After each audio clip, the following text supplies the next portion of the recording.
संपूर्ण देशाला हादरवून टाकणारा दुर्घटनेचा आजचा हा दिवस म्हणावा लागेल। कारण गुजरातच्या अहमदाबादमध्ये जी दुर्घटना झाली आहे त्या दुर्घटनेनंतर संपूर्ण देश या ठिकाणी स्तब्ध झालेला आहे।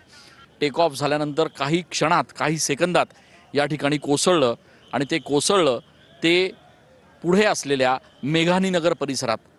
हाच तो मेघानीनगर परिसर आहे ज्या ठिकाणी सध्या आपण उभे आहोत। TV9 मराठी हे पहिलं मराठी चॅनल ठरलेलं आहे। आपण या ठिकाणी बघू शकतो की हे विमान कोसळल्यानंतरची ही संपूर्ण परिसराची झालेली दुर्दशा जी आहे ती या ग्राउंड रिपोर्टच्या माध्यमातून आम्ही तुम्हाला दाखवत आहोत।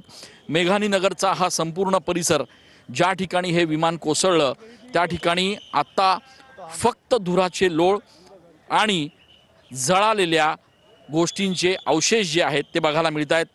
पोलीस, NDRFची टीम, स्थानिक पोलीस हे सगळे जे आहेत ते या ठिकाणी रेस्क्यू ऑपरेशनमध्ये लागलेले आहेत आणि हे रेस्क्यू ऑपरेशन दुपारपासून दुर्घटना झाल्याच्या क्षणापासून या ठिकाणी सुरू आहे ते आत्तापर्यंत सुरू आहे। हा संपूर्ण परिसर बघा, मेघानीनगरचा हा संपूर्ण परिसर जो आहे तो अक्षरशः बेचिराग झालेला आहे आणि या संपूर्ण परिसरामध्ये वेगवेगळ्या ठिकाणी आपण या विमानाचे अवशेष जे आहे ते बघू शकतो।